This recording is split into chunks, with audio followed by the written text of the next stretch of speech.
The day Sheriff Danner ordered his K-9 to attack Marlene Jefferson was the day Willow Creek's carefully constructed lies began to unravel. For 15 years, the elderly black woman had lived quietly at the edge of town, tending her garden, while keeping deadly secrets buried beneath her property. The police expected their trained dog to intimidate her. Instead, it defied commands and bowed at her feet. As phones captured the moment, no one realized they were witnessing the first move in a dangerous game. Marlene wasn't just an old woman with a mysterious past. She was Major Jefferson, former Special Forces K-9 commander, and the chemical weapons cover-up she'd been silently guarding was about to explode into the open. The powerful men who thought they could erase her would soon learn that some soldiers never stop fighting, even when the battlefield changes. Just before we get back to it, I'd love to know where you're watching from today, and if you're enjoying these stories, make sure you're subscribed, because tomorrow's special episode is one you definitely don't want to miss. The morning sun cast long shadows across Willow Creek, a small southern town where secrets lingered like the morning fog. Marlene Jefferson stood in her overgrown garden, her weathered hands gently pruning a rose bush. At 78, her movements were deliberate but strong, her back straight despite the years weighing on her shoulders. Beside her, a large German shepherd mix watched attentively, his ears perked up at every sound beyond the old wooden fence. "It's all right, Shadow," Marlene whispered, her voice low and melodic. "Just the Williams boy cutting through again." From across the street, 10-year-old Tommy Davis watched through a gap in his own fence, eyes wide with a mixture of curiosity and fear. "That's the weird old lady," he whispered to his friend Jake. "My mom says she never talks to anyone. Some kids say she's a witch." Jake nodded solemnly. "My dad says she's dangerous, that she did something really bad a long time ago." The boys ducked down as Shadow's head turned in their direction, his dark eyes seeming to pierce right through the fence boards. Marlene sighed, patting her companion's head. "Let them be, Shadow. They don't know any better." She straightened, up slowly, looking at her modest one-story home. The white paint was peeling in places, but the structure was sound, just like her. As she walked up the porch steps, she paused, sensing something different in the air today. A heaviness, a warning. At the Willow Creek Diner, the morning shift was in full swing. The smell of coffee and bacon filled the air as Officer Rick Danner slid into a booth where 3 other police officers were already seated. "Well, look who decided to show up," Officer Pete Lawson said with a smirk. "Daddy let you out to play with the big boys today?" Rick forced a smile, ignoring the jab. At 28, he was the youngest officer on the force and the only one who hadn't grown up in Willow Creek. But more importantly, he was Sheriff Thomas Danner's son, a fact no one would let him forget. "You missed all the excitement, officer," Daniel said, stirring his coffee. "Mitchell Crane just announced his new development plan, going to put Willow Creek on the map." "The mall project?" Rick asked, reaching for a menu. "I thought that was still in the proposal stage." "Not anymore. Got approved last night. Only problem is that old Jefferson woman. Her property sits right where the main entrance should be." Daniels leaned in, lowering his voice. "Your dad's pretty worked up about it." Before Rick could respond, the diner's door swung open, and Sheriff Thomas Danner strode in. At 55, he commanded attention. Tall, broad-shouldered, with a weathered face that rarely smiled. The conversations dimmed as he approached their table. "Rick," he said, voice gruff. "Need you to ride along with me this afternoon. Got a situation developing." "What kind of situation?" Rick asked. The sheriff's eyes narrowed slightly. "The kind where you do what you're told. You've been too soft lately. Time to toughen up." The other officers exchanged knowing glances as Sheriff Danner turned and walked toward the counter to grab coffee. "Daddy's boy gets a special assignment," Lawson whispered with a grin. Rick clenched his jaw but remained silent. Across town, in a gleaming office with floor-to-ceiling windows, Mitchell Crane studied a large map spread across his desk. At 47, Crane had the polished look of success, tailored suit, perfect teeth, and cold eyes that calculated everything in terms of profit. His finger traced the outline of a property marked in red. "Jefferson," he muttered, shaking his head. "Stubborn old woman." His assistant, Sarah, stood nervously by the door. "We've made 3 offers, Mr. Crane. Each one higher than the last. She won't even discuss it." "Everyone has a price," Crane replied, straightening up. "Or a breaking point." He picked up his phone. "Get me Sheriff Danner. And file those nuisance complaints we discussed. Loitering, suspicious activity, excessive, noise, whatever sounds plausible." "But, sir," Sarah hesitated, "there haven't been any actual complaints from neighbors." Crane's smile didn't reach his eyes. "Then I suggest you find some neighbors willing to complain. Or find another job." Sarah hurried out. Crane turned to look out of the window. In the distance, he could just make out the edge of Marlene Jefferson's property, a small obstacle in his grand vision, but an obstacle nonetheless. Back at her home, Marlene sat at an old writing desk, a single lamp illuminating the paper before her. Shadow lay at her feet, his breathing steady and comforting. Her hand moved slowly across the page. "My dear James." It's starting again. The whispers, the stares. "A man came by yesterday, all smiles and promises. Said he wanted to buy my home for future development. When I refused, the smile vanished. I know that look. I've seen it before. I may need your help soon. The shadows are growing longer." With hope, Marlene. She folded the letter carefully, sliding it into an envelope. After writing the address, she placed it in her pocket to mail tomorrow. Then, with Shadow following closely, she moved to a locked door at the end of the hallway. The key hung on a chain around her neck. Inside, the room was meticulously organized. Military medals displayed in a glass case, photographs in precise rows on the wall, and a large shadow box containing what looked like patches and insignia. Marlene's fingers traced the glass over a Medal of Honor at the center of the display. Below it, a small brass plate read, "Major Marlene Jefferson, Special Forces K9 Unit." "They're coming, old friend," she whispered to Shadow. "Just like before." Shadow nuzzled her hand, his eyes reflecting understanding beyond what most would attribute to a dog. Before leaving, Marlene lit a small candle beneath the metal, a ritual that brought her comfort. As she closed and locked the door, she didn't notice the car parked across the street, or the man inside, taking photographs. The next morning, Anna Miller arrived early at the Willow Creek Veterinary Clinic, where she worked as an intern. At 26, she was ambitious and compassionate, qualities that sometimes put her at odds with the clinic's more profit-minded owner. She was surprised to find Shadow already there, held by a concerned Marlene. The dog had a small gash on his front paw. "Ms. Jefferson," Anna said warmly, "what happened to Shadow?" "Found some broken glass by my fence this morning," Marlene replied, her voice steady but her eyes wary. "Strange place for glass to be. Shadow stepped on it during our walk." Anna led them to an examination room, kneeling to check the wound. "It's not too deep, but we should clean it properly." As she worked, Anna couldn't help noticing how Shadow responded to Marlene's slightest gestures, sometimes before she even made them verbally. "He's remarkably well trained," Anna commented. A ghost of a smile crossed Marlene's face. "We understand each other." Anna wrapped the paw carefully. "All done. He should be fine in a few days." Marlene nodded, reaching into her purse. Anna noticed her hands, strong, calloused, not the hands of an ordinary elderly woman. "Are you by chance Rick Danner's girlfriend?" Marlene asked suddenly. Anna blinked in surprise. "Yes. How did you know?" "Small town," Marlene said simply. Then more quietly, "Be careful, young lady. This town has deep roots in shallow soil." Before Anna could ask what she meant, Marlene and Shadow were gone, leaving Anna with an unsettled feeling and a growing curiosity. That evening, as Anna recounted the strange encounter to Rick over dinner at her small apartment, his expression grew troubled. "Dad's been talking about her," he admitted. "Crane wants her property for the mall entrance.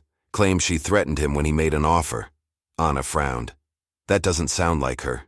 She was dignified, almost military in her bearing. Rick shrugged. "Dad says she's been trouble for years. Keeps to herself, won't participate in town affairs. He thinks she's hiding something. Or maybe she just values her privacy, Anna countered. Not everyone needs to be the center of attention. Rick sighed, reaching for her hand. Just be careful. Around her, okay? Something's brewing and I don't want you caught in the middle. Are you worried about me or worried about crossing your father? Anna asked pointedly. The question hung in the air between them, unanswered. As night fell over Willow Creek, Marlene sat on her porch, shadow at her feet. The stars were bright above, but she sensed the storm coming. Tomorrow would bring trouble. She could feel it, in her bones, the same way she'd felt it before deployments years ago. Inside her locked room, the candle still burned beneath the metal of honor, a small flame of resistance against the darkness gathering outside.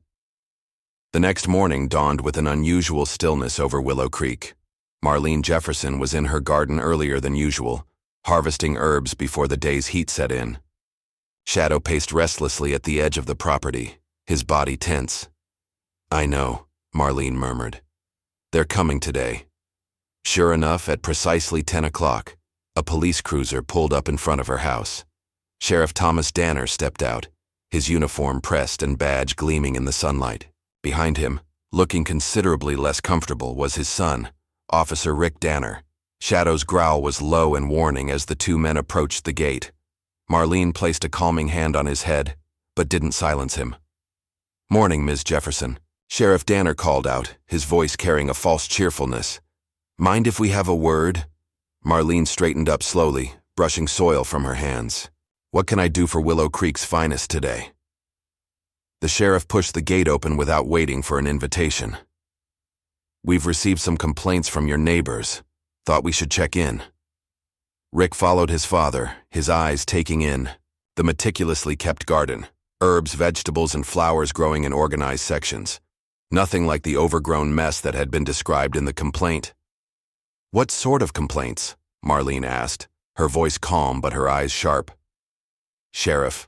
Danner consulted his notepad. Noise disturbances, suspicious activity at odd hours, possible code violations regarding your property upkeep. He gestured vaguely at the yard. That sort of thing. Rick shifted uncomfortably. He'd read the complaint report that morning and found it oddly detailed yet vague, as if written by someone who'd never actually been to the property. I see, Marlene said, wiping her hands on her gardening apron. And which neighbors reported these issues?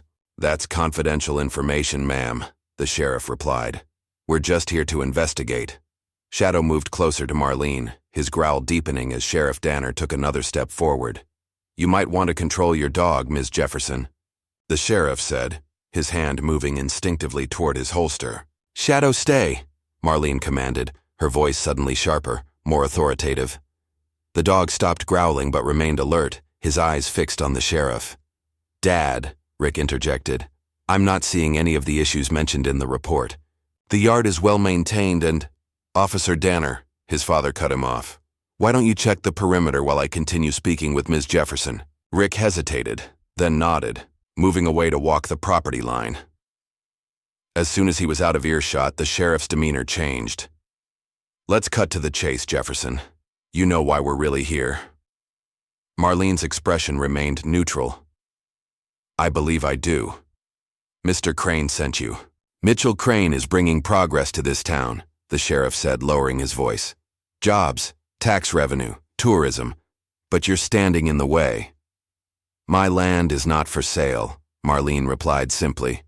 Not to Mr. Crane, not to anyone. The sheriff took another step closer. You know, I looked into your background. Not much there, almost like someone erased it. Makes a man wonder what you're hiding. Marlene didn't flinch. I'm not hiding anything, Sheriff. I'm simply living my life. A life that could be made very difficult, he warned. Small towns have long memories, especially for outsiders who don't cooperate. Shadow's growl returned, louder this time. The sheriff reached for his radio. This is Danner. Send the K9 unit to 1427 Maple Street. Possible aggressive animal situation. Marlene's eyes narrowed. That's unnecessary, Sheriff. Just a precaution, he replied with a cold smile. Our K9 officer might have some advice on handling your pet. Rick returned just as a second police vehicle pulled up. Officer Daniels stepped out, leading a muscular Belgian Malinois on a leash. "What's going on?" Rick asked, looking between his father and Marlene. "Ms. Jefferson's dog is showing aggressive tendencies," Sheriff Danner explained. "Officer Daniels is here to assist." Rick frowned. "Dad, Shadow was just protecting his owner. He's not being aggressive now." But Sheriff Danner ignored him, gesturing for Officer Daniels to approach. "Ms. Jefferson, we need you to step away from the dog." "No," Marlene said firmly. "There's no need for this escalation." Shadow stood protectively in front of Marlene, his posture alert but controlled. Officer Daniels smirked. "You heard the sheriff, ma'am. Step away from the dog or I'll have to demonstrate what a properly trained police K-9 can do." For a brief moment, something flashed in Marlene's eyes. Not fear, but recognition. A memory. Afghanistan, 2003. Major. Marlene Jefferson in full combat gear, leading a team through a village. A military K-9, a Belgian Malinois much like the one now facing her, trotting obediently at her side. The dog alerting to an IED seconds before her team would have triggered it. Lives saved by the bond between handler and animal. The flashback vanished as quickly as it had come. Marlene's stance shifted subtly, her shoulders squared, her chin lifted. When she spoke, her voice carried the unmistakable tone of command. "I will not step away from my dog, officer, and you will not release yours." Sheriff Danner's face reddened. "That's it. You're interfering with police business." He turned to Daniels. "Show her what happens when people don't cooperate." Rick stepped forward. "Dad, this isn't right." The complaint was, "Stand down, Officer Danner," his father snapped. "Daniels, proceed." Officer Daniels grinned, unclipping his dog's leash. "Rex, forward," he commanded, pointing at Marlene. "Apprehend." The police dog lunged forward. But then something unexpected happened. As the dog approached Marlene, she made a subtle hand gesture, almost imperceptible, and whispered something under her breath. The K-9 stopped abruptly, ears perked. It tilted its head, looking at Marlene with new interest. Then, to everyone's shock, the dog dropped to the ground, rolled onto its back, and wagged its tail submissively. "Rex!" Daniels shouted, his face contorted with confusion. "Apprehend! Now!"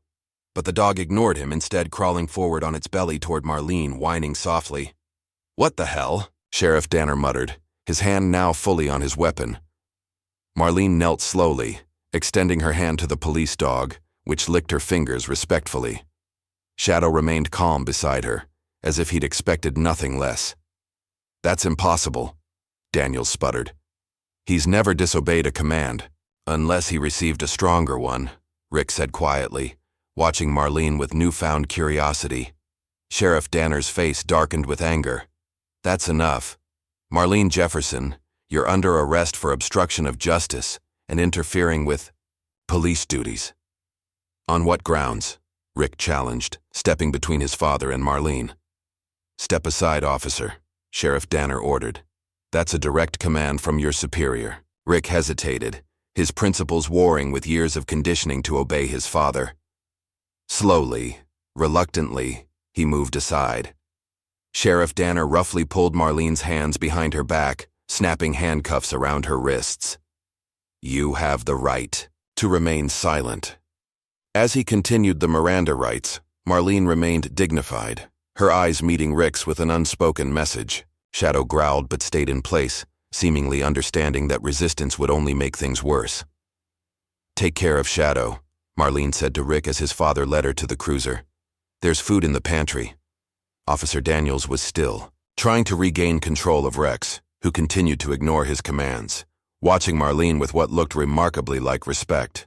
As the police car drove away with Marlene in the back seat, neighbors began emerging from their homes, some filming with their phones. Among them was Tommy Davis and his mother. "Why are they arresting Ms. Jefferson?" Tommy asked, his earlier fear replaced by confusion. His mother shook her head. "I don't know, honey.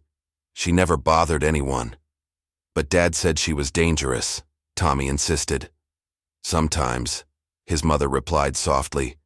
"People say things about others that say more about themselves than the person they're talking about. Later that afternoon, Anna rushed into the police station, finding Rick sitting at his desk, looking troubled.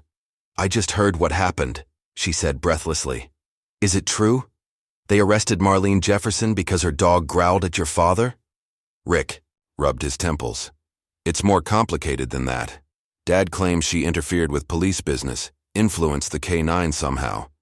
"That's ridiculous," Anna exclaimed, then lowered her voice as other officers glanced their way. "Rick, when I was treating Shadow yesterday, I noticed something. Marlene uses hand signals I've never seen before, and Shadow responds to them perfectly." "What are you saying?" "I think she was a dog trainer," Anna whispered. "But not just any trainer. Those commands. I've read about similar techniques in veterinary journals. They're used in military K9 units." Rick's eyes widened. "You think Marlene was military?" "I think she was more than that," Anna replied. "The way she holds herself, the precision in her movements. And Rick, I think she whispered a command to your K9 officer's dog, a command that overrode his." Before Rick could respond, there was a commotion at the front desk.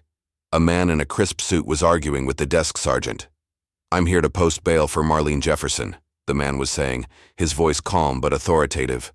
"And I suggest you process it quickly. My client has been unjustly detained." Rick peered around the corner. He didn't recognize the lawyer, and Willow Creek only had two, neither of whom looked like this polished city attorney. "Who hired him?" Rick whispered to himself. Outside, a black sedan with tinted windows waited at the curb. The driver remained. Inside, face obscured. By evening, the video of Marlene's arrest had spread across social media. The footage clearly showed the police dog refusing to attack and instead submitting to her. Comment sections were filled with questions. Who was this elderly woman? Why did the dog refuse to attack? Was this police harassment? As darkness fell over Willow Creek, Marlene Jefferson returned home, escorted by the mysterious lawyer who refused to give his name to the press. Shadow greeted her joyfully at the door, having been fed and cared for by Anna throughout the day. Once inside, Marlene thanked the lawyer. "Tell James I'm grateful." The man nodded. "Colonel Whitaker said to inform you that Operation Blackstorm is back on their radar. He'll be in touch." After the lawyer left, Marlene sat heavily in her favorite chair, Shadow resting his head on her lap. The events of the day had drained her, but she knew this was just the beginning. In the locked room, she opened a drawer and pulled out an old photograph, a younger version of herself in desert camouflage, surrounded by military working dogs and soldiers. She traced a finger over the faces.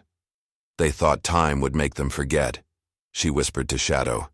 "But some things are written in more than memory." Outside her window, the black sedan remained parked, its occupant keeping watch through the night.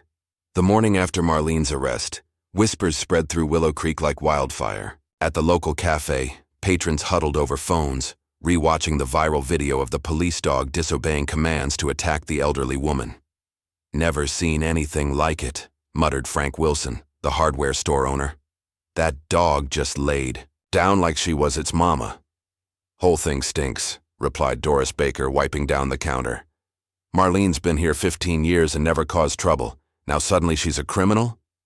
Anna Miller sat in the corner booth pretending to focus on her coffee while absorbing every word. She'd spent a restless night researching military K9 training protocols, unable to shake what she'd witnessed.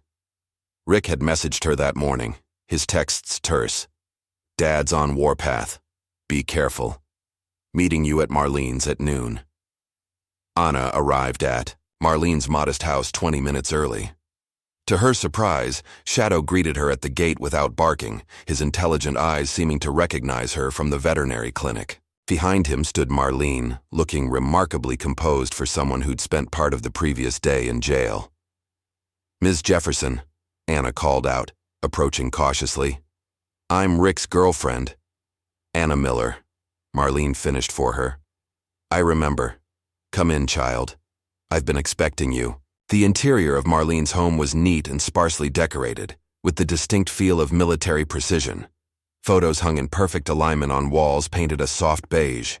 In the living room, A worn leather sofa faced a brick fireplace where a small fire crackled despite the mild weather. "Tea?" Marlene offered, her movements efficient as she filled a kettle without waiting for an answer. Anna nodded, gathering her courage. "Ms. Jefferson, I have questions about yesterday." "I imagine you do." Marlene set 2 mugs on the coffee table. "And I imagine Officer Danner does too." "Rick's trying to make sense of it all," Anna said carefully. "His father is a man who follows orders without questioning them," Marlene interrupted. "A dangerous quality in anyone with power." Anna leaned forward. "The police K9, you controlled it somehow. I've studied animal behavior, but I've never seen anything like that." A ghost of a smile crossed Marlene's weathered face. "What do you know about military working dogs, Ms. Miller?" "Only what I've read. They're trained to detect explosives, apprehend suspects, protect their handlers. They're trained to save lives," Marlene corrected gently. "And the good ones know the difference between a real threat and a manufactured one." The kettle whistled. As Marlene rose to retrieve it, Anna noticed her posture. Ramrod straight, shoulders squared. Not the stance of an ordinary elderly woman, but of someone who'd spent decades standing at attention. "You were military," Anna stated as Marlene returned with the tea. "Major Marlene Jefferson," she confirmed, setting down the kettle. "First black woman to lead a Special Forces K9 unit. Not that you'll find much about that in any public record." Anna's eyes widened. "They redacted your service?" "Parts of it." Marlene sipped her tea. "The parts that might embarrass certain powerful people." The sound of a car door slamming interrupted them. Through the window, Anna saw Rick approaching, his face tense. Shadow went to the door, tail wagging slightly. He'd apparently decided Rick was acceptable. "Sorry I'm late," Rick said as he entered, nodding respectfully to Marlene. "Dad had me filing reports all morning." "Reports about me, I presume," Marlene said calmly. Rick's expression confirmed her suspicion. "They're trying to build a case. For obstruction, maybe even assaulting an officer. It's ridiculous, but your father is determined," Marlene finished. "Sit down, Officer Danner. It's time you both learned why Mitchell Crane really wants my land." For the next hour, Marlene shared her story.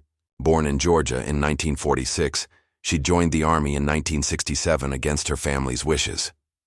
Her natural affinity with animals led her to K9 training, where she excelled despite rampant discrimination. By the early 2000s, she had risen to lead a specialized unit deployed to Afghanistan, Operation Blackstorm. "We trained dogs to detect not just conventional explosives, but chemical and biological agents," Marlene explained. "Work that saved countless lives, military and civilian." "That's why the police dog responded to you," Anna realized. "You used a command it recognized." Marlene nodded. "Military K9s are trained with universal emergency protocols. That dog recognized authority it was conditioned to respect." Rick frowned. "But what does any of this have to do with Mitchell Crane?" Marlene rose and walked to the locked room Anna had noticed earlier. The key around her neck gleamed as she inserted it into the lock. "Because Mitchell Crane isn't just a developer," she said, swinging the door open. 20 years ago, he was Lieutenant Colonel Mitchell Crane, military contractor and head of Project Sentinel, a classified program testing chemical agents on soldiers without their knowledge or consent. The room beyond was like stepping into a military archive. Maps covered one wall, pinned with colored markers. A large corkboard displayed newspaper clippings, photographs, and handwritten notes connected by red string. Glass cases held medals, including the Medal of Honor Anna had glimpsed around Marlene's neck in the photograph. "My unit discovered what Crane was doing," Marlene continued, pointing to a photograph of a younger uniformed Mitchell Crane. "We were deployed to rescue a kidnapped general's family, General James Whitaker. During the operation, we found documents linking Crane to illegal testing. Soldiers getting sick, developing cancers, neurological conditions." "You reported him," Rick guessed. "I did my duty," Marlene corrected. "Presented the evidence to my commanding officers." Her voice hardened. "They buried it." Crane had powerful friends in defense contracting. I was quietly forced into retirement. Insubordination was the official reason. But why does he want your land now? Anna asked. Shadow had moved to Marlene's side, as if sensing her distress at the memories. Because I kept copies of everything, Marlene said quietly. And because this land holds more secrets than just mine. Before she could elaborate, Shadow's ears perked up. A car engine rumbled outside. Marlene moved quickly to the window, then relaxed slightly. It seems we have another visitor, she said. One I've been expecting. A tall, distinguished black man in his 60s stepped out of a black sedan, the same car Anna had noticed at the police station the previous day. He moved with military precision as he approached the house. Colonel Whitaker, Marlene explained. The general I mentioned, now a Pentagon liaison, and the man who bailed me out yesterday. Rick tensed. Should I be worried about a high-ranking military officer showing up in Willow Creek? That depends, Marlene replied with a hint of a smile. On which side of history you want to be on, Officer Danner? Colonel James Whitaker entered without knocking, his presence immediately filling the small room. He nodded to Marlene with familiar respect. Major Jefferson, he said, his voice deep and commanding.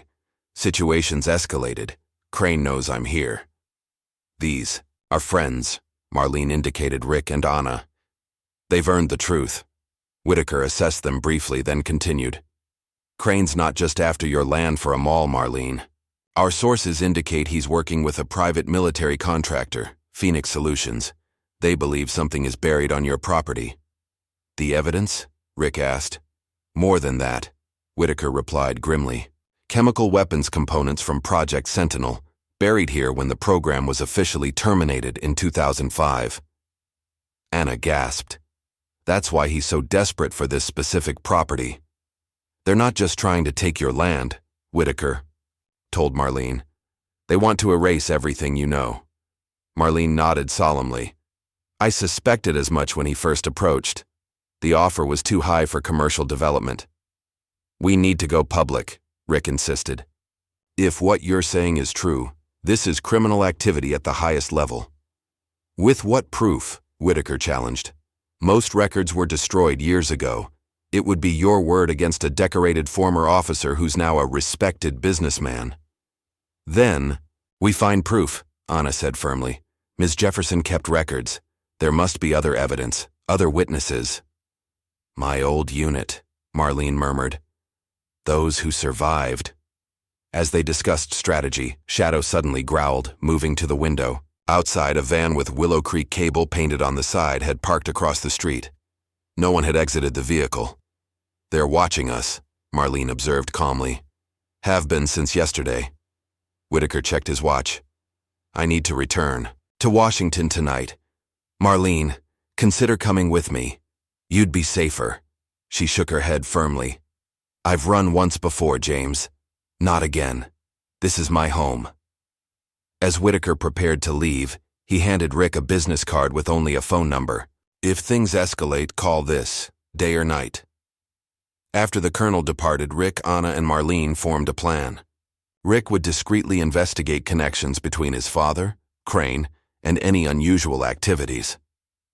Anna would research the environmental and health impacts of the chemicals Marlene described.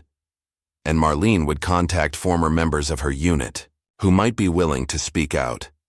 That evening, as Rick drove back to the station, his mind raced with everything he'd learned. His father, the man he'd respected all his life, was potentially involved in a conspiracy that went far beyond small-town corruption. At the station, he accessed the computer database, searching for connections between Mitchell Crane and his father. What he found disturbed him. Emails dating back 3 years, discussing property acquisition opportunities in predominantly black neighborhoods.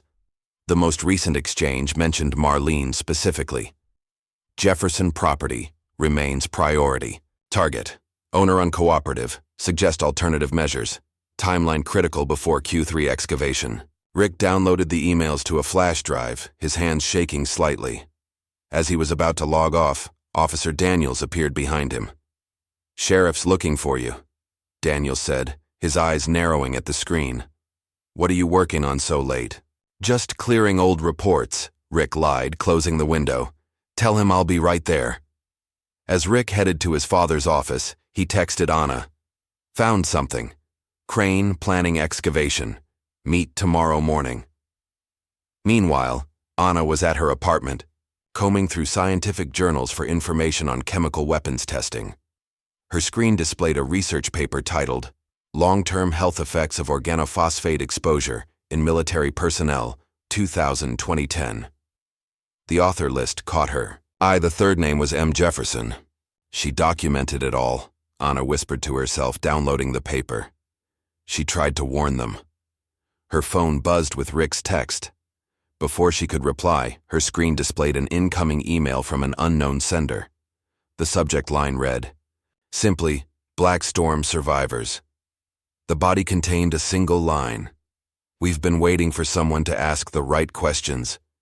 Attached was a file with medical records of dozens of soldiers, all showing similar symptoms, all having served in the same region of Afghanistan during the early 2000s.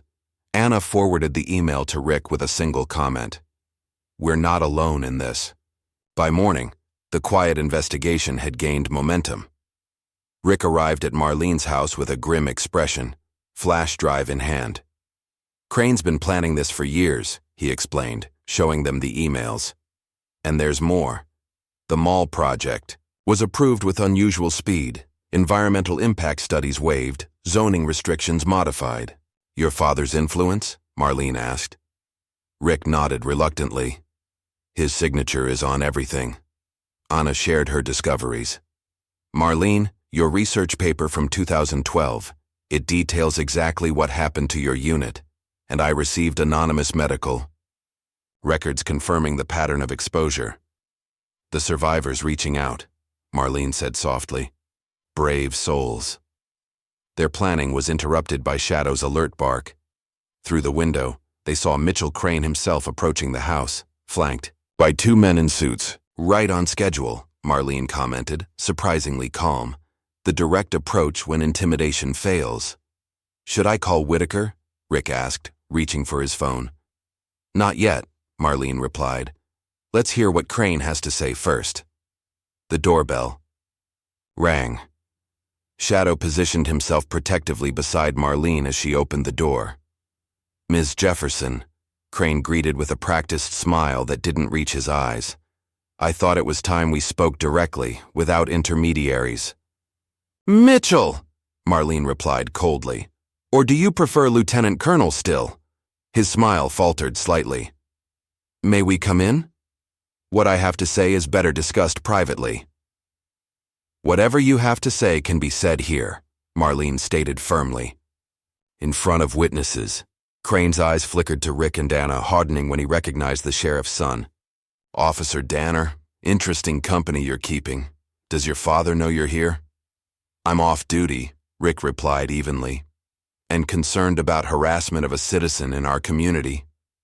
Crane's jaw tightened, but he maintained his composure. Ms. Jefferson, I'm prepared to double my previous offer for your property, $2 million, more than generous for a house in this condition. Still not for sale, Marlene replied simply. You should reconsider, Crane said, his voice dropping. Small towns can be dangerous for people who don't cooperate. Accidents happen.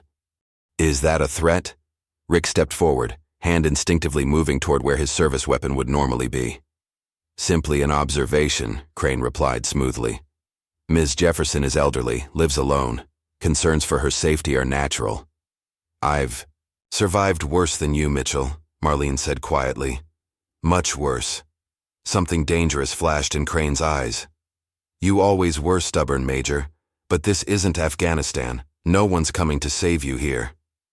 That's where you're wrong, Anna interjected, holding up her phone. Everything you've just said is being recorded, including what sounds very much like a threat.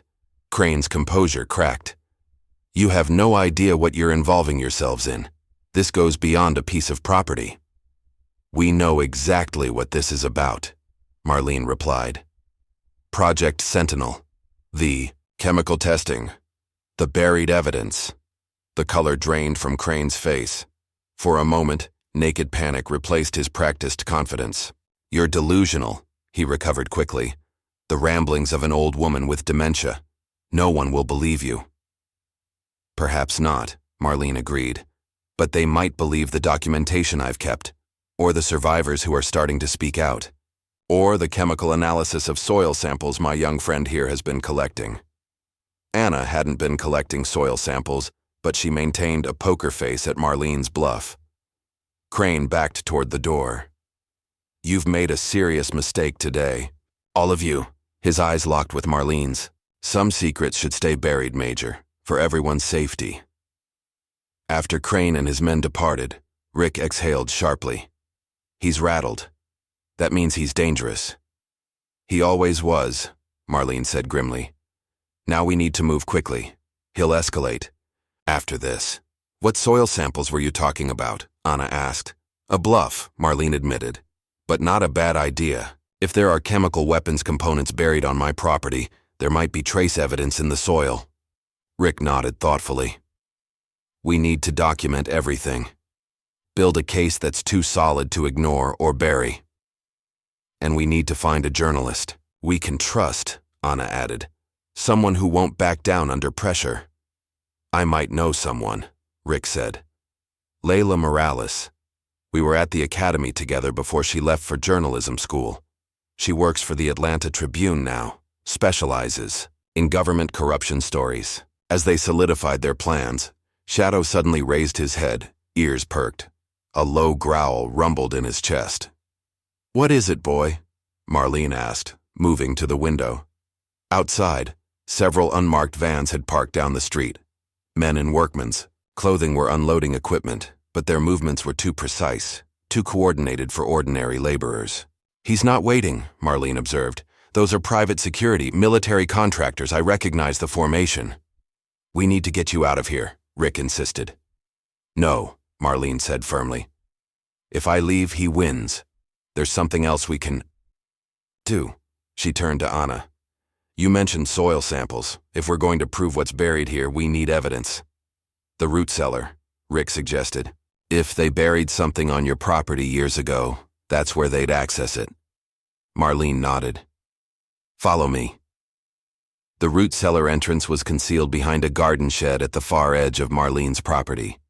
The heavy wooden doors, weathered by years of exposure, groaned as Rick pulled them open. Stone steps descended into darkness. "I haven't been down here in years," Marlene admitted, switching on a flashlight. "Not since I first discovered what they'd hidden." Shadow led the way, his nose working the air as they descended. The cellar was larger than Anna had expected. A main chamber with rough stone walls and a packed earth floor, with smaller rooms branching off. "This was here when I bought the property," Marlene explained. "Former owner was a farmer who stored preserves and root vegetables down here. But I found something else." She moved to the far wall, tapping different stones in a specific pattern. To Rick and Anna's amazement, a section of the wall swung inward, revealing a hidden chamber beyond. "Hydraulic mechanism," Marlene explained. "Military grade, not something a farmer would install." The hidden room contained a metal vault built into the earthen wall. Unlike the rustic cellar, this was modern technology. A digital keypad glowed softly in the dim light. "Discovered this 6 months after moving in," Marlene said. "Took me 3 years to crack the code." She entered a long sequence of numbers. The vault hissed as the seal broke, the heavy door swinging open automatically. Inside was a treasure trove of documents, files, photographs, digital storage devices, and a small recording device that looked military issue. Everything was meticulously organized and labeled. "My insurance policy," Marlene explained, removing a thick file labeled Sentinel, Phase 2 deployment. Rick examined a map showing what appeared to be Willow Creek, with Marlene's property marked with a red X. "They buried it here because it was remote," Marlene explained. "Rural area, few questions. Previous owner was a contractor's cousin. Property, sold to me by mistake after his death. By the time they realized who I was, it was too late." Anna picked up the recording device. "What's on this?" "The smoking gun," Marlene replied. "Meeting recorded in 2004. Crane and his military sponsors discussing the cover-up after soldiers began showing symptoms. She pressed play. The audio was grainy but clear enough. Liability concerns are secondary. Primary objective is containment of both materials and information. The test subjects, not test subjects general. Soldiers, American soldiers. Semantics, Crane. The point is, they were exposed according to protocol. The fact that the effects were more severe than anticipated is unfortunate, but within acceptable parameters. And the disposal site? Secured. Remote location? Minimal population. Materials contained in military-grade storage. Site will be monitored through shell company ownership. And if there's leakage, contamination? Acceptable collateral. Area demographics make significant outcry unlikely. The recording continued, detailing plans to silence whistleblowers and manipulate medical records to hide evidence of deliberate exposure. My God, Rick whispered.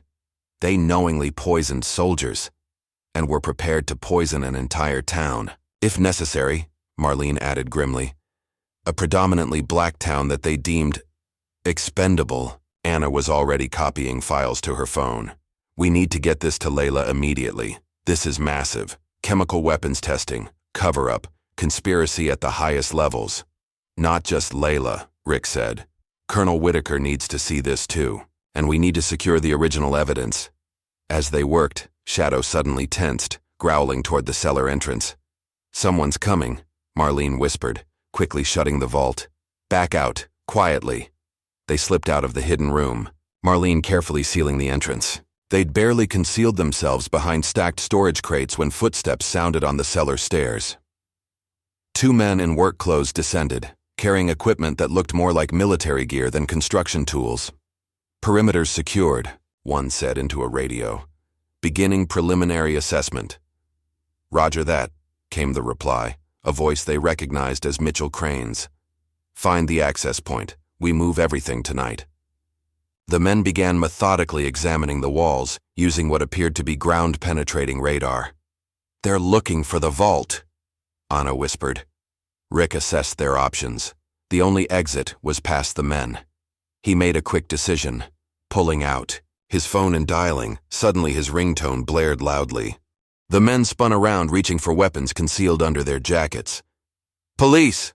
Rick shouted, stepping forward with his badge. What are you doing on private property?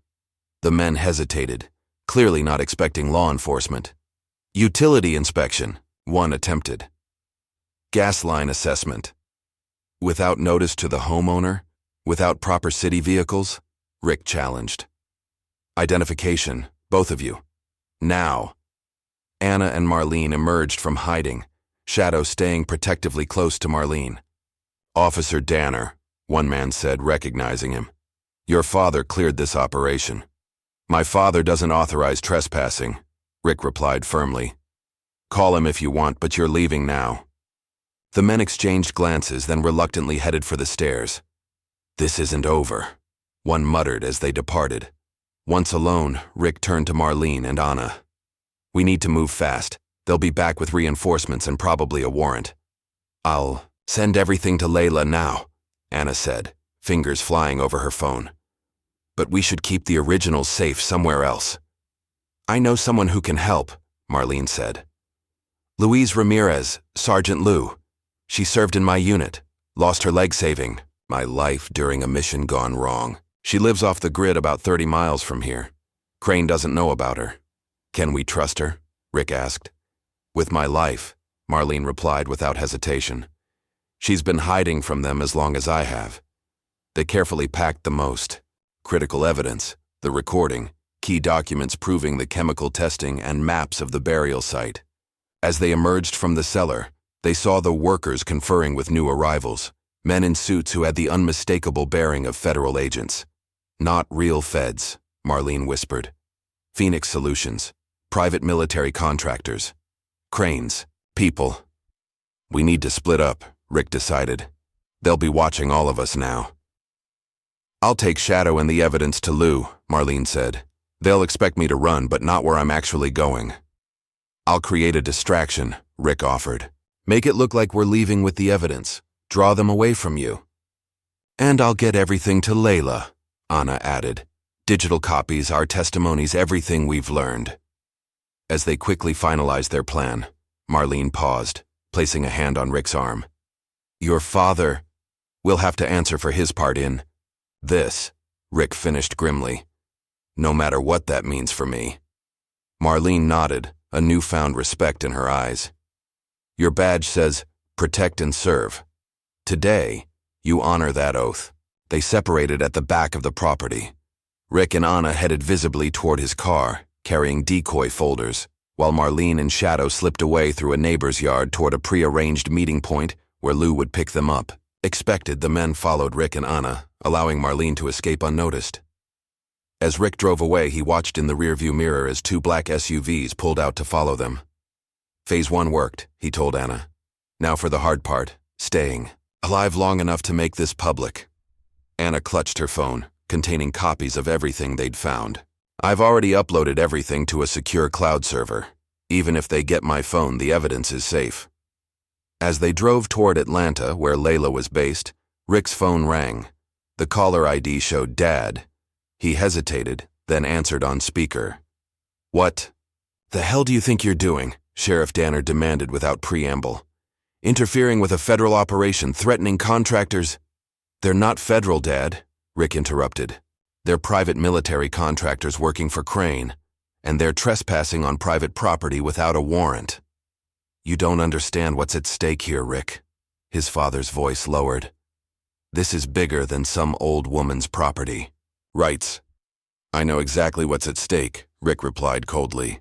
Chemical weapons, illegal testing on soldiers, cover-ups that go all the way to the Pentagon, and you're helping them. A long silence followed. When Sheriff Danner spoke again, his voice had changed. Where are you, Rick?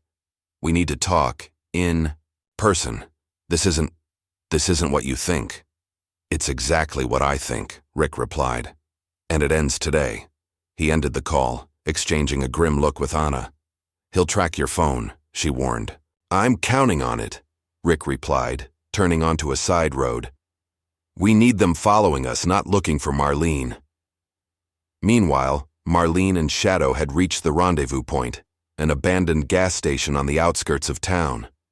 A battered pickup truck was waiting, its driver a woman in her 50s with a weathered face and alert eyes. Major, Lou Ramirez greeted, sliding over to make room. Just like old times. Too much like old times, Lou, Marlene replied, helping Shadow into the truck. They found the vault. Lou's expression darkened. Bastards never quit, do they? She patted the prosthetic leg visible beneath her jeans. Lesson I learned the hard way. As they drove away, Marlene looked back at the town that had been her home for 15 years. Crane won't stop, she said quietly.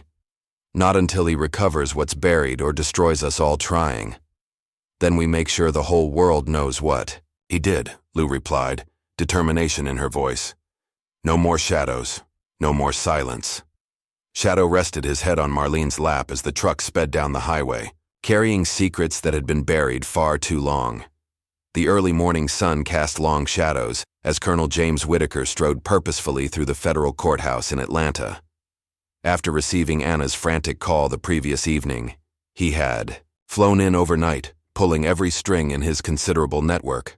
Now, flanked by 2 serious-looking aides, he approached Judge Eleanor Barnes's chambers. Colonel Whitaker, the judge greeted him, her silver hair framing a face that had seen decades of legal battles. It's been a while, not since that terrorism case in '09. Judge Barnes, Whitaker nodded respectfully. I need an emergency injunction. Today. Now. 30 minutes later, Whitaker emerged with a signed federal order temporarily halting any demolition, excavation, or forced removal on Marlene Jefferson's property. His phone buzzed, a text from an unknown number that he recognized as Sergeant Lou Ramirez's burner phone. Package secure. Eagle resting. Awaiting coordinates. Marlene and the evidence were safe. For now. Meanwhile, Anna Miller had barely slept. Holed up in a modest hotel room on the outskirts of Atlanta, she had spent the night organizing the digital evidence and preparing it for Layla Morales. Shadow's veterinary records provided an unexpected bonus. Footage from the clinic's security cameras showed men searching the treatment rooms days before the confrontation at Marlene's house. They were planning this all along, Anna murmured to herself as she added the clips to her file. Her phone rang, Rick calling from a new number. "Are you safe?" she asked immediately. "For now," Rick replied, his voice tight with exhaustion. "They followed me halfway to Birmingham before I lost them." "You?" Whitaker came through. "He's got an injunction against Crane. I'm meeting Layla in, an hour. Be careful," Rick warned. "Crane's people are everywhere. I've been monitoring police channels. Dad's put out an APB on my car." Anna's breath caught. "Rick, what are you going to do?" A long pause. "What I should have done years ago. Stand up to him." Across town, Layla Morales waited in a busy coffee shop, her laptop open but her eyes constantly scanning the entrance. At 32, she had built a reputation as a fearless investigative journalist with the Atlanta Tribune, specializing in government corruption. When Rick's message had come through, she'd recognized its importance immediately. Anna entered cautiously, carrying a backpack and wearing sunglasses despite the overcast day. The women recognized each other from Rick's descriptions and exchanged nods before moving to a corner table. "Rick vouches for you," Anna said without preamble. "Says you can't be bought." Layla's mouth quirked. "He should know. We both turned down lucrative offers to look the other way on a police brutality case 3 years ago. That's why he's a small-town cop and I'm still driving a 10-year-old Honda." She leaned forward. "Show me what you've got." For the next hour, Anna laid out everything. Marlene's military background, the chemical testing, the buried evidence, Crane's private security force, the sheriff's complicity. Layla took rapid notes, occasionally asking sharp questions that revealed her quick grasp of the situation. "This is Pulitzer material," she said finally, scrolling through the documents Anna had transferred to her laptop. "But also dangerous as hell. These people don't play games." "Neither do we," Anna replied firmly. "Marlene spent 15 years guarding this secret. Rick sacrificed his relationship with his father. I've probably lost my veterinary career. We're all in." Layla nodded, respect in her eyes. "I'll need 24 hours to verify independently and get editorial approval. This isn't just a local story. It's national, maybe international." "We don't have 24 hours," Anna warned. "Crane's getting desperate. The injunction won't stop him for long." "Then we work faster," Layla decided, closing her laptop. "I've got contacts at the CDC who can verify the chemical exposure data, and a friend at the Pentagon who owes me for keeping his name out of a scandal last year." As they finalized their plan, Anna's phone buzzed with an alert from her veterinary clinic's security system. The footage showed Sheriff Danner and 2 men in suits searching her office. They were looking for her, and for evidence. "It's starting," Anna said grimly, showing Layla the feed. "We need to move." Back in Willow Creek, public sentiment was shifting rapidly. The video of Marlene's arrest had gained national attention, with commentators questioning the use of force against an elderly woman. Veterans groups had begun speaking out after recognizing Marlene's name from declassified mission reports. Outside the sheriff's office, a small but growing crowd of protesters had gathered, many holding signs reading, "Justice for Major Jefferson." "And who commands your K9? Sheriff Thomas Danner watched from his window, his face tight with stress. The phone on his desk rang. Mitchell Crane again. "I can't hold this together much longer," Danner said without greeting. "The injunctions bought us some time, but people are asking questions I can't answer." "Then don't answer them," Crane snapped.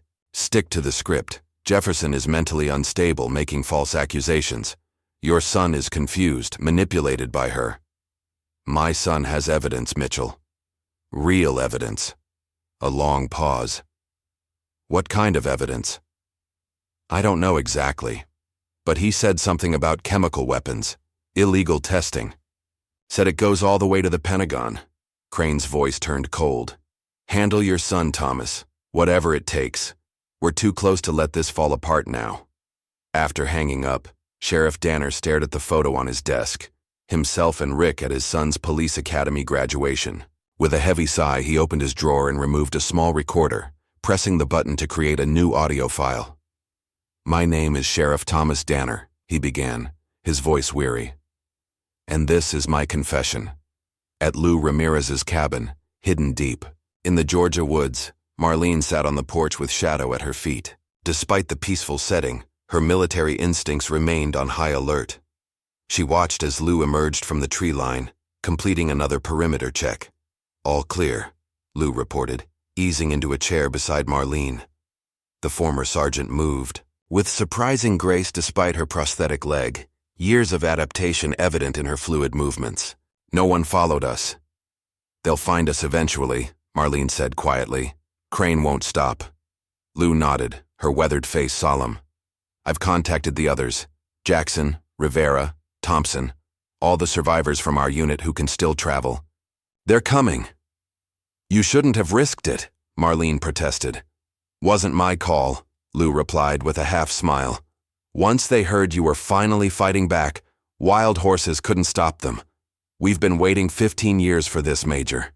Shadow's ears suddenly perked up, his body tensing. Both women immediately reached for weapons. Lou a shotgun leaning against the wall, Marlene a handgun concealed under her jacket. A vehicle approached slowly through the trees, Colonel Whitaker's black sedan. "Stand down," Marlene told Shadow, who relaxed marginally but remained vigilant. Whitaker emerged from the car looking grimmer than when they'd last seen him. "It's worse than we thought," he announced without preamble. "Crane's called in every favor he has. They're trying to get the injunction lifted on national security grounds." "Can they do that?" Lou demanded. "They're claiming the material buried on your property is classified military hardware that poses an imminent threat if disturbed improperly."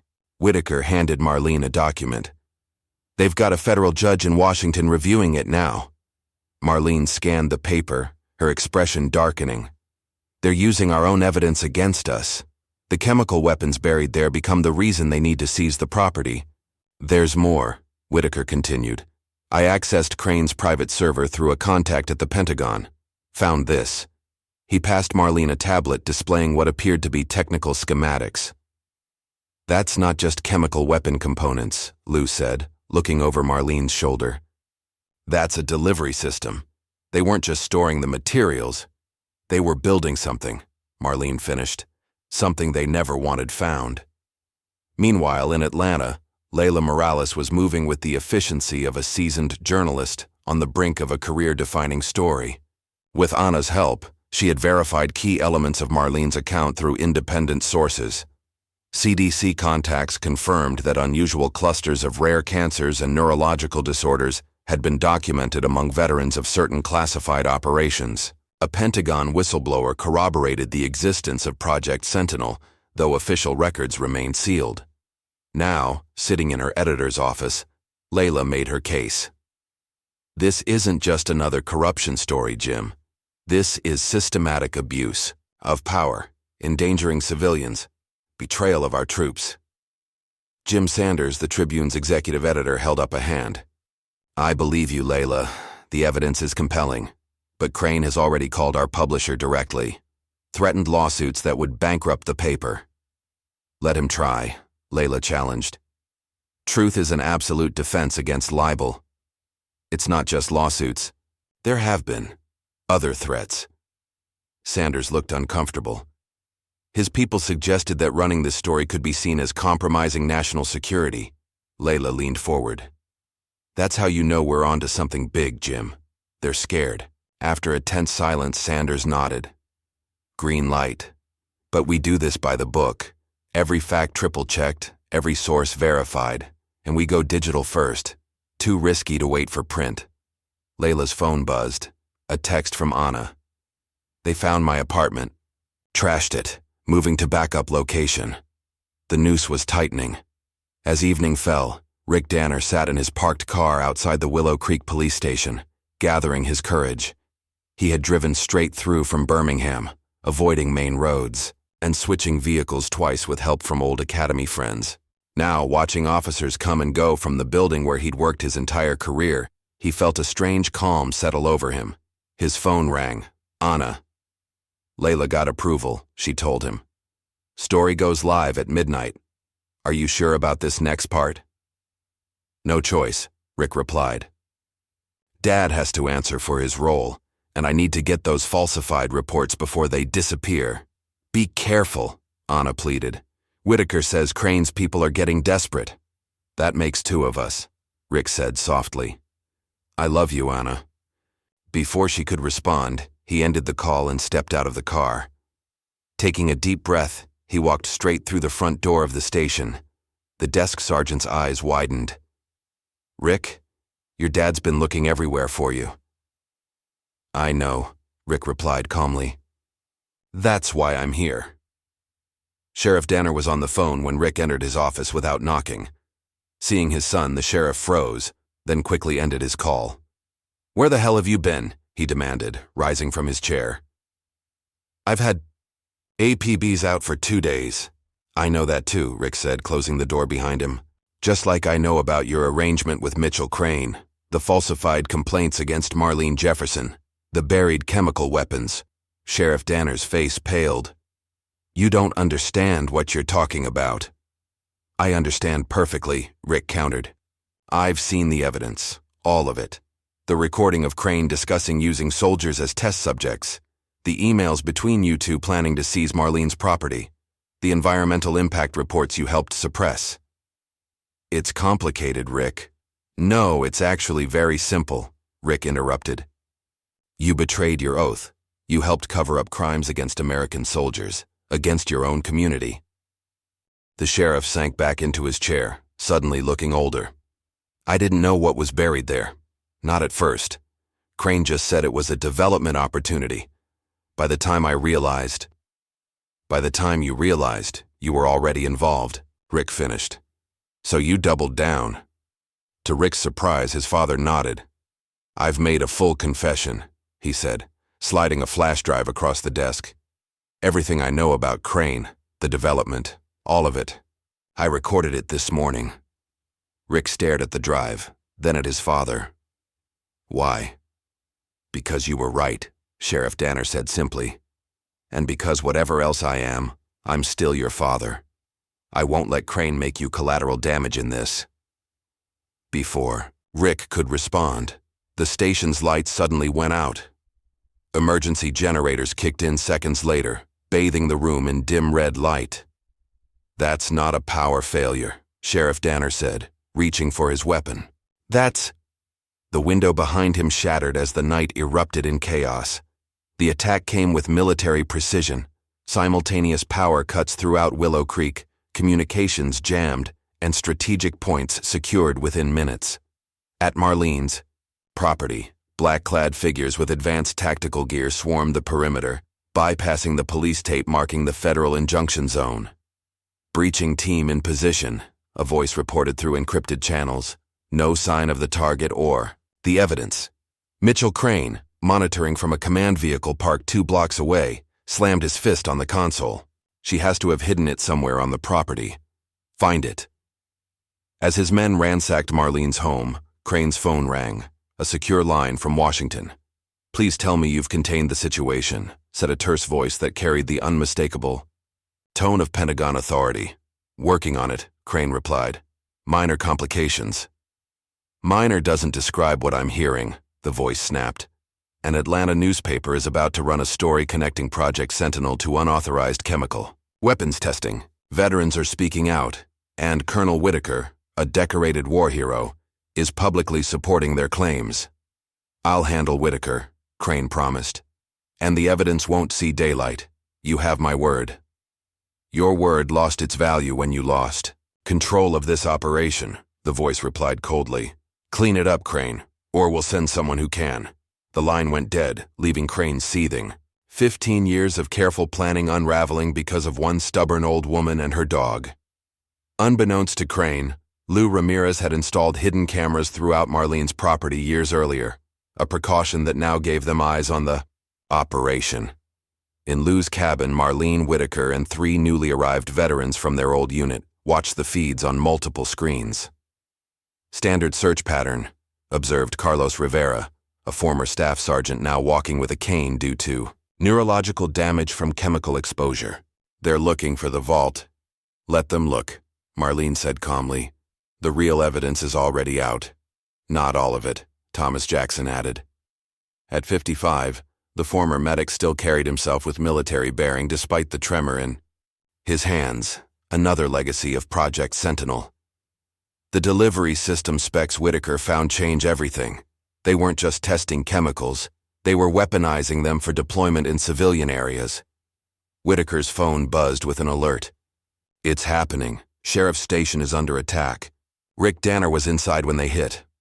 Marlene's face hardened. We need to move. Now. Major, with all due respect, that's exactly what Crane wants, Lou cautioned. Draw you out, take you down, discredit everything as the ravings of a disgruntled veteran. I'm not abandoning those kids, Marlene stated firmly. They risked everything to help me. Shadow and I are going back. The German shepherd, hearing his name, moved to her side, eyes alert and ready. Not alone, you're not, Jackson said, checking his weapon. I didn't survive 3 tours and Crane's poisoned just to hide in the woods while he wins. One by one. The other veterans nodded their agreement. Lou was the last, a slow smile spreading across her weathered face. Well, Major, looks like you've got yourself a squad again. At the police station, chaos reigned. The attackers, professionally equipped men in tactical gear with no identifying insignia, had breached the building from multiple points. Sheriff Danner had reacted quickly, pushing Rick behind the heavy oak desk as bullets shattered the office windows. Private military contractors, the sheriff shouted over the gunfire, returning fire with his service weapon. Phoenix Solutions, Cranes. Personal Army. Rick had his own weapon drawn, years of training kicking in despite the surreal situation of being under fire in his own station. We need to reach the evidence room. All the original complaints against Marlene are there. A brief lull in the shooting gave them their opening. Father and son moved in practiced coordination, clearing corners as they made their way down the hallway toward the records section. Behind them, they could hear their fellow officers engaged in firefights throughout the building. Why are they doing this? Rick demanded as they took cover behind a filing cabinet. The story's about to break anyway, because the truth is worse than what you found, his father replied grimly. I heard Crane on the phone earlier. Whatever's buried on Jefferson's land isn't just chemical weapon components. It's something they're terrified of having exposed. As they reached the evidence room, Sheriff Danner punched in his access code. The door swung open to reveal Officer Daniels, the canine handler from the confrontation at Marlene's, already inside, hastily stuffing files into a bag. Daniels! Sheriff Danner barked. What the hell are you doing? Daniels spun around, weapon raised. Following orders, sir. The real ones. Put it down, Rick ordered, his own gun aimed steadily. You're stealing evidence in an active investigation. No, Daniels sneered. I'm protecting national security, like I've been doing for years while working for Crane. The revelation hit Rick like a physical blow. You've been Crane's inside man? All this time? Someone had to keep an eye on things, Daniels replied. Make sure the old lady didn't cause trouble. Your dad was useful but too squeamish when it really counted. Sheriff Danner's face flushed with anger. Drop the weapon, Daniels, that's an order. You don't give the orders anymore, Tom, Daniels said coldly, his finger tightening on the trigger. What happened next seemed to unfold in slow motion. Sheriff Danner lunged forward, shoving Rick aside as Daniels fired. The bullet caught the sheriff in the shoulder, spinning him around. Rick returned fire, his shot catching Daniels in the leg. The corrupt officer went down howling in pain. Dad! Rick knelt beside his father, applying pressure to the wound. I'm fine, Sheriff Danner grunted, though his face had gone pale. Get the files. Outside, the sound of approaching vehicles cut through the gunfire. Through the window, Rick could see multiple SUVs converging on the station. More of Crane's forces arriving as reinforcements. We're out of time, he muttered, quickly gathering the critical files while keeping his weapon trained on the wounded Daniels. His phone buzzed with a text from Anna. Story just went live. Layla published early when she heard about the attacks.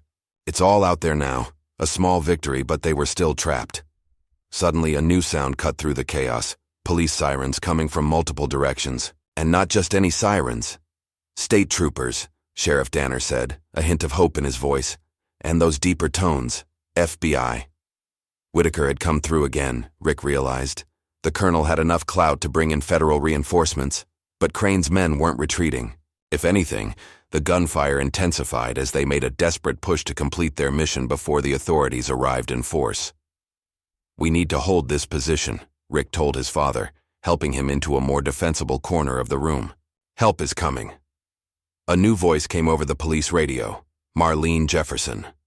"This is Major Marlene Jefferson to all law enforcement frequencies. Crane's forces are attempting to secure evidence of chemical weapons testing and development.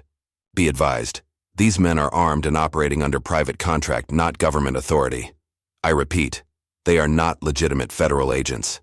Rick grabbed the radio. "Major Jefferson, this is Officer Danner. We're pinned down in the station evidence room." Daniels was working for Crane. He tried to destroy the original complaint files. "Hold your position, officer," Marlene replied calmly. "We're approaching from the east side." "We?" Rick questioned, but the radio had gone silent. His answer came minutes later as a new sound joined the cacophony, the distinctive bark of a German shepherd, followed by multiple covering fire patterns that could only come from trained military personnel. Through the window, Rick caught glimpses of Marlene moving with shadow toward the station, flanked by several middle-aged men and one woman who, despite various disabilities, moved with unmistakable tactical precision. Marlene's old unit had come to fight one last battle. Inside the command vehicle, Mitchell Crane watched his operation unravel on multiple screens. State police were setting up roadblocks, FBI tactical teams were deploying, and most damning of all, his phone was exploding, with notifications as Layla Morales' story spread across news outlets nationally. "Sir, we need to abort," his security chief urged. "Phoenix Solutions can't be caught in a firefight with federal agents. The legal exposure—" "Shut up," Crane snapped, his carefully cultivated composure finally cracking. 15 years of work, millions in development, all destroyed by that woman and her dog. His phone rang again, Washington calling. Crane didn't answer. Instead, he grabbed a tactical vest and a weapon from the equipment rack. "What are you doing, sir?" the security chief asked, alarmed. "Finishing this myself," Crane replied, his voice cold with determination. "If Jefferson has copies of the delivery system plans, everything we've built is compromised. I need to make sure she doesn't talk." "Sir, that's suicide. The feds are—" "I'm not going to prison," Crane cut him off, "and I'm not letting that self-righteous major destroy everything we've worked for." Before his men could stop him, Crane was out the door, moving purposefully toward the chaos at the police station. Inside, Rick and his father had managed to hold their position, but the situation was deteriorating. Sheriff Danner's wound was bleeding heavily, and Crane's men were making a coordinated push toward the evidence room. "You need to go," Sheriff Danner told his son, voice weakening. "Take the files and get out the back way." "I'm not leaving you," Rick insisted. "This is my mess," his father replied. "My chance to make it right." Before Rick could argue further, the door burst open. He raised his weapon, then lowered it in shock as Shadow bounded in, followed by Marlene Jefferson and a limping Lou Ramirez. "Cavalry's here," Lou announced with grim humor. "Though we're a bit more arthritis than artillery these days." Marlene knelt beside Sheriff Danner, quickly assessing his wound. "You'll live," she told him bluntly, "if we get you out of here." "Major Jefferson," the sheriff said weakly. "I'm sorry. For everything." Marlene's expression softened slightly. "Save it for the witness stand, Sheriff. We've got work to do." Outside, the firefight was intensifying as state police and FBI forces engaged Crane's mercenaries. The veterans from Marlene's unit had split up, using their military training to coordinate with law enforcement and cut off escape routes. "We need to move now," Lou urged. "Building's not secure." As they prepared to evacuate, Sheriff Danner grabbed Rick's arm. "Son, whatever happens, I'm proud of you. Standing up, doing what's right." Rick nodded, emotion tightening his throat. "Let's get you out of here, Dad." They made it halfway down the back corridor when Mitchell Crane stepped out from a side room, weapon raised. "Major Jefferson," he said, his polished veneer stripped away to reveal the cold calculation beneath. "Still causing problems after all these years," Shadow growled, positioning himself protectively in front of Marlene.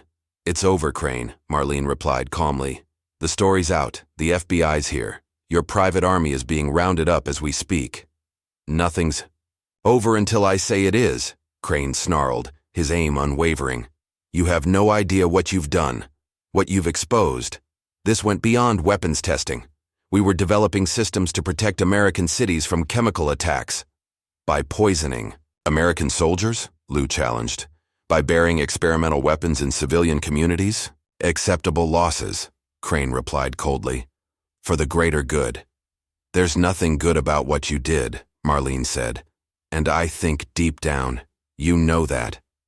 For a moment, something like doubt flickered across Crane's face. Then his expression hardened. Enough talk. You're coming with me, Major. You're going to tell the world this was all a misunderstanding. A confused old woman with dementia making wild accusations. And if I refuse? Marlene asked. Crane's smile was chilling. Then, this ends the way it should have 15 years ago. With you silenced permanently, he shifted his aim toward Shadow. Starting with your dog. What happened next occurred so quickly that Rick could barely process it. As Crane's finger tightened on the trigger, Sheriff Danner lunged forward despite his wound, knocking the weapon upward. The shot went wild, hitting the ceiling. Shadow, responding to a hand signal from Marlene, launched forward in a perfectly executed takedown, clamping onto Crane's arm with trained precision. The developer went down hard, screaming as the German Shepherd held him immobilized. Stand down, Shadow, Marlene commanded after a moment. The dog immediately released Crane and returned to her side, watching the fallen man with vigilant eyes. Sheriff, Danner collapsed against the wall, his strength finally giving out. Rick rushed to his father's side while Lou covered Crane with her weapon. Always knew. That dog was special. Sheriff Danner managed before losing consciousness. FBI agents poured in moments later, securing Crane and calling for medical assistance. As paramedics worked on Sheriff Danner, Marlene knelt beside Shadow, gently stroking his fur. Good boy, she whispered. The best boy.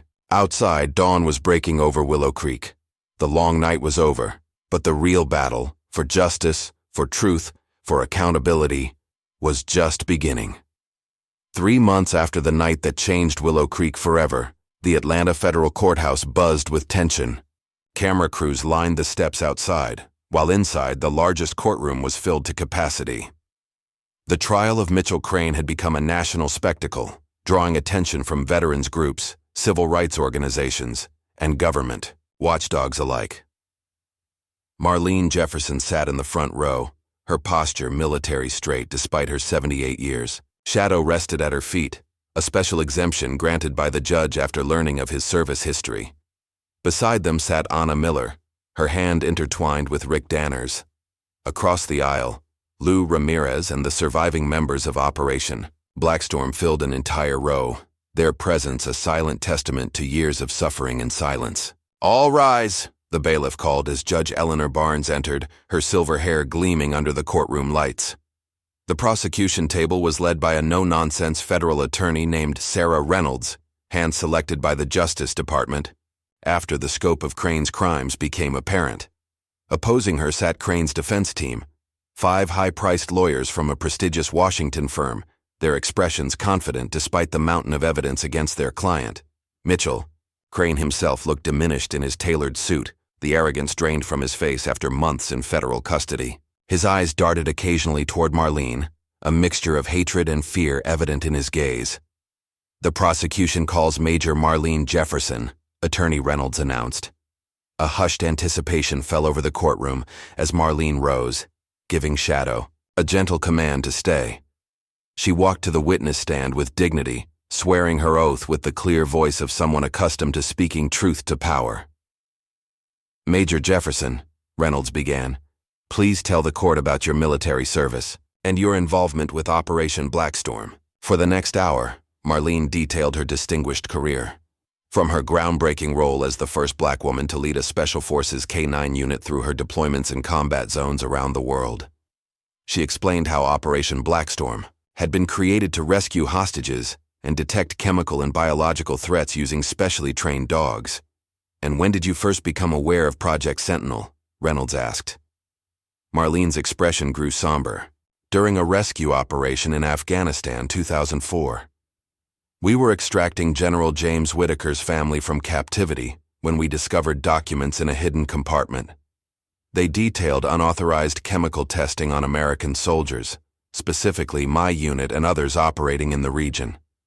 And the defendant's role in this testing? Lieutenant Colonel Mitchell Crane was the program director, Marlene stated firmly. His signature was on every authorization form, every test protocol. When soldiers began showing symptoms, neurological issues, respiratory problems, unusual cancers, he ordered the records classified and the soldiers reassigned to different units to hide the pattern. Crane's lead attorney objected repeatedly, citing national security concerns. But Judge Barnes allowed the testimony to continue, a testament to the thorough declassification work Colonel Whitaker had orchestrated behind the scenes. As Marlene continued her testimony, she maintained her composure even when describing the most horrific details: fellow soldiers collapsing during training exercises, unexplained seizures, medical concerns dismissed as stress reactions. The courtroom was silent except for her steady voice and the occasional sob from family members of affected veterans. "What happened when you reported these findings to your superiors?" Reynolds asked. "I was told the matter would be investigated internally," Marlene replied. 2 weeks later, I was called to a meeting where Mitchell Crane himself was present. He informed me that I was being honorably discharged for health concerns. When I protested, it was changed to insubordination. "Did you continue to pursue the matter after your discharge?" "I tried," Marlene said. "But files disappeared. Witnesses were transferred or retired. Then I learned that chemical components from Project Sentinel were being stored somewhere civilian. I tracked them to Willow Creek, to what would eventually become my property." "You purchased the land knowingly?" "I did," Marlene confirmed. "To protect people. To guard the evidence until the day came when someone would listen." When the defense's turn for cross-examination came, Crane's attorney approached, with calculated skepticism. "Major Jefferson, isn't it true that you harbored resentment toward the military after your discharge? That this alleged conspiracy could simply be an elaborate attempt at revenge?" Marlene's gaze was steady. "I never resented the military, counselor. I resented those who betrayed its values. There's a difference. Yet you kept these so-called discoveries secret for 15 years. Why not come forward sooner if lives were at stake?" "I did come forward, repeatedly. To military authorities, to the VA, even to a congressman. Each time the evidence disappeared, witnesses recanted under pressure, and I was labeled unstable." Marlene leaned forward slightly. "When you control the narrative, counselor, you can make the truth sound like madness." The cross-examination continued for hours, but Marlene remained unshaken. When she finally stepped down, returning to her seat beside Shadow, the courtroom erupted in respectful applause that the judge made no attempt to silence. The trial continued for weeks. Rick testified about the falsified complaints against Marlene and his discovery of the correspondence between his father and Crane. Anna presented her findings about the health impacts of the chemicals used in Project Sentinel. Layla Morales took the stand to detail how she had verified Marlene's claims through independent sources. Most damaging of all was Sheriff Thomas Danner's testimony. Still recovering from his gunshot wound, he appeared in court wearing a sling, his once commanding presence humbled by his role in the events. "I knew what I was doing was wrong," he admitted under oath. "But I told myself it was for the good of the town. Jobs, development, progress. I didn't know about the chemical weapons until much later, and by then, I was already compromised." "When did you decide to record your confession?" the prosecutor asked. Sheriff Danner's eyes found his son in the audience. "When Rick stood up. To me. When I realized he was the better man, the better officer. I couldn't keep living the lie." "And what did Mitchell Crane tell you about Marlene Jefferson?" "That she was dangerous, mentally unstable, a threat to national security." The sheriff shook his head. "But I'd seen her with that dog, seen how they responded to each other. That wasn't insanity. That was training. Discipline. honor. When asked why he finally risked his life to stop Crane during the confrontation at the police station, Sheriff Danner's answer was simple. Because it was the right thing to do. Something I should have remembered a long time ago.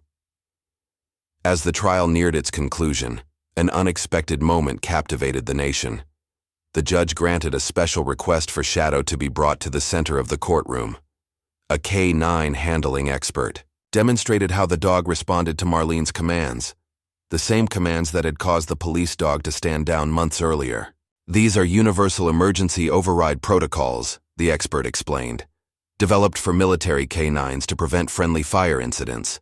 The fact that a police dog responded to them confirms that it was trained using military guidelines and recognized Major Jefferson's authority. The demonstration left no doubt about Marlene's expertise or the legitimacy of her claims. Shadow performed flawlessly, his disciplined response a stark contrast to the chaos of that first confrontation. In his closing argument, Crane's attorney attempted one final defense. Whatever my client's actions, they were undertaken with national security in mind. He believed he was protecting Americans from chemical threats. His methods may have been flawed, but his intentions were patriotic. Prosecutor Reynolds's rebuttal was devastating. Patriotism isn't poisoning the soldiers who volunteered to serve.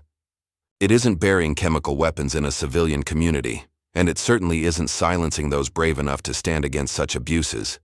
She gestured toward Marlene. If you want to see patriotism, look at Major Jefferson, who protected her country even when her country failed to protect her. The jury deliberated for just 4 hours before returning with their verdict. Guilty on all counts. As Crane was led away, his face ashen, he locked eyes briefly with Marlene. No words were exchanged, but the look conveyed everything. He had lost, she had won, and 15 years of silence had finally ended. Outside the courthouse, Marlene faced a forest of microphones with the same composure she had shown throughout the trial. Reporters shouted questions about retribution, about vindication, about her feelings toward Crane. Instead of answering directly, she read from a handwritten statement. This fight wasn't just mine. I was one of many who were forgotten. Today isn't about victory. It's about truth, about remembering that some oaths cannot be broken, no matter how inconvenient they become. As the cameras flashed, Shadow stood faithfully by her side, the living embodiment of the loyalty Marlene had demonstrated throughout her long struggle for justice. That evening, as the verdict dominated news headlines across the country, Anna found Rick sitting alone on the steps of their hotel. His father had been granted leniency in exchange for his testimony and cooperation, but still faced significant charges. He called from the hospital, Rick said as Anna sat beside him. Wanted me to know he's pleading guilty to all charges. No. Deals. Is that what you wanted? Anna asked gently. Rick shook his head. I don't know what I want anymore. He did terrible things, but in the end, he chose you. Anna finished. Chose to do the right thing. Does that make up for the rest? Rick wondered. Anna had no answer, but she took his hand, offering silent support as they watched the sun set over Atlanta. Meanwhile, Marlene sat with Colonel Whitaker in a quiet restaurant away from the media frenzy, Shadow resting under the table. The court has ordered full declassification of the Blackstorm and Sentinel files, Whitaker informed her, and the land will remain with you, though the cleanup operation for the buried materials will take months. And the others? Marlene asked. My unit? Full veterans benefits restored. Medical care for all service-connected conditions, and a formal apology from the Secretary of Defense.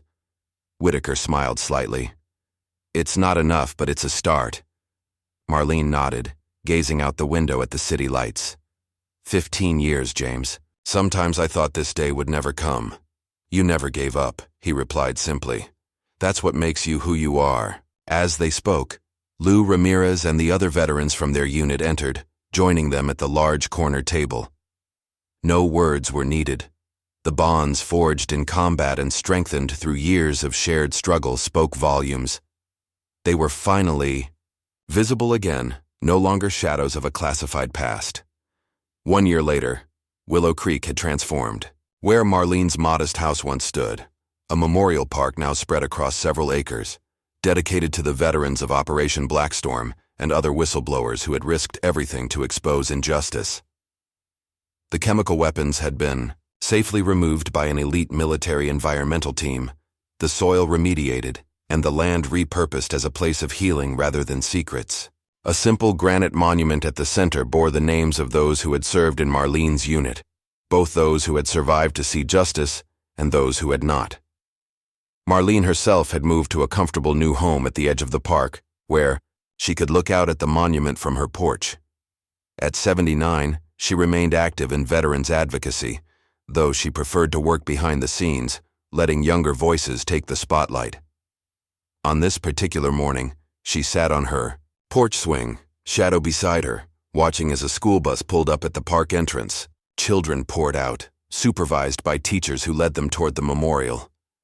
"They come every week now," Marlene remarked to Shadow, whose muzzle had grown increasingly gray over the past year. "Different schools, different children, but they all want to hear the story." Shadow's tail thumped lazily against the swing, his eyes still alert despite his advancing age. The Veterans Day ceremony that afternoon was modest by national standards, but significant for Willow Creek. Marlene had declined numerous invitations to speak at larger events in Washington and New York, preferring to host her own gathering for the families of forgotten soldiers. A small stage had been set up near the monument, with chairs arranged on the lawn.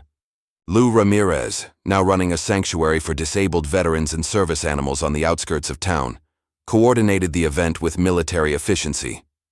"They're asking again if you'll speak," Lou told Marlene as they reviewed the program.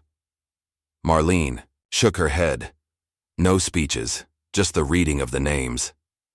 Lou nodded, understanding her friend's preference for substance over ceremony. The general public arrives at 2, family members and veterans at 1 for the private ceremony. As the families gathered, widows, children, parents of those affected by Project Sentinel, Marlene greeted each one personally, Shadow faithfully at her side. For many, this was their first opportunity to meet the woman who had finally brought them answers after years of confusion and loss. "My husband always said something wasn't right about his illness," an elderly woman told Marlene, clutching a framed photograph of a soldier in desert camouflage. "The VA kept saying it wasn't service-connected. He died still trying to prove them wrong." Marlene took the woman's hands in hers. He was right, and now everyone knows it. Across the park, Rick Danner, no longer wearing a police uniform, helped set up chairs with Anna. After the trial, he had resigned from the Willow Creek Police Department, choosing instead to train young recruits in ethics and accountability at the regional academy. "Dad's parole hearing is next month," he mentioned quietly to Anna as they worked. "He's been a model prisoner, teaching GED classes to other inmates." Anna nodded encouragingly. Though Sheriff Danner had been sentenced to 5 years, his cooperation and the circumstances of his final actions had made him eligible for early release. "Are you ready to see him?" "I think so," Rick replied. "We've been writing to each other. It's different now. More honest." Anna squeezed his hand. "That's good." Their quiet moment was interrupted by the arrival of Colonel Whitaker, now retired from the Pentagon and serving on the board of Project Shadow Watch, the non-profit organization that had grown from the events in Willow Creek. The organization advocated for military transparency and whistleblower protections, with Layla Morales heading its investigative journalism division. "Major," Whitaker greeted Marlene warmly. "Everything looks wonderful." "We were late," Marlene replied, a hint of their old military banter in her tone. "But we're here now." The colonel's expression grew solemn. "The president signed the Blackstorm Veterans Relief Act this morning. Full compensation for all affected service members and their families, lifetime medical care, educational benefits for their children. It won't bring back the dead," Marlene observed. "No," Whitaker agreed, "but it acknowledges them, makes their sacrifice official." As the ceremony began, Marlene took her place with Shadow beside the monument. She had chosen not to speak, but her presence was speech enough, a living reminder of persistence in the face of overwhelming odds. The reading of names began, each one followed by the gentle toll of a bell. Shadow sat attentively throughout, as if standing guard over the memory of those being honored. Later that afternoon, as the public ceremony concluded, a more intimate gathering took place under an ancient oak tree on Marlene's property. Rick and Anna had chosen this spot for their wedding, simple, meaningful, and away from public attention. Marlene's backyard had been transformed with wildflowers and simple white chairs, Shadow serving as ring bearer with the band secured to a special collar. "I never thought I'd find happiness after everything," Rick confessed to Marlene as they watched Anna greet guests. "You gave me that chance." "You gave yourself that chance," Marlene corrected gently, "by choosing what was right over what was easy." After the ceremony, as twilight settled over Willow Creek, Marlene sat alone on her porch, Shadow's head resting on her lap. The old dog's loyalty had never wavered through all the years of hiding, fighting, and finally, vindication. In the distance, she could see the lights of Lou's Veterans Sanctuary flickering on. The facility, funded largely by donation drives sparked by the viral videos of Marlene's arrest, had become a haven for disabled soldiers and their service animals. Already it had helped dozens of veterans find purpose and healing. Colonel Whitaker's car pulled up in her driveway one last time before he headed back to Washington. He joined her on the porch, respectfully petting Shadow. "We were late," he said, echoing her earlier words. "But we're here now." Marlene nodded, understanding the weight of his statement. "Better late than never, James." As Whitaker departed, Marlene noticed a school bus stopping at the memorial park. Despite the late hour, a teacher was leading a small group of children to read the names on the monument. Even now, the story continued to touch lives. The formal government apology to Marlene and the surviving members of her unit had come 3 months after the trial, a ceremony at the Pentagon where the Secretary of Defense had personally acknowledged the injustice done to them. She had donated the substantial settlement to build a civil rights legal clinic in Willow Creek, ensuring that others with less resources could still find justice. Shadow stirred, his ears perking up at a sound only he could hear. Despite his age, his senses remained sharp, a testament to his training and the bond he shared with Marlene. "It's all right, old friend," she murmured, stroking his graying fur. "We're home now." As darkness fell completely, Marlene gazed up at the stars, thinking of all the twists and turns that had led to this moment. From a young woman fighting to prove herself in a world that doubted her, to a major commanding elite forces, to a recluse guarding dangerous secrets, and finally to a vindicated whistleblower whose story had changed countless lives. Shadow nestled closer, his warm presence a reminder of the one constant through all those changes: loyalty, courage, and the unbreakable bond between two beings who recognized something essential in each other. "They wanted him to attack me," Marlene whispered, echoing the words that had ended her testimony in court. "Instead, he remembered who I was." Shadow looked up at her, eyes reflecting understanding beyond what most would attribute to a dog. In that gaze was the story of their journey, not just of one woman and her dog against a system determined to silence them, but of all those who stand firm when truth becomes inconvenient, when power attempts to override principle. As the memorial lights illuminated the names of those they had fought for, Marlene Jefferson and Shadow kept their quiet vigil, guardians of a legacy that would continue long after them, a legacy of courage, of persistence, and of the difference one unwavering spirit can make against the darkest odds.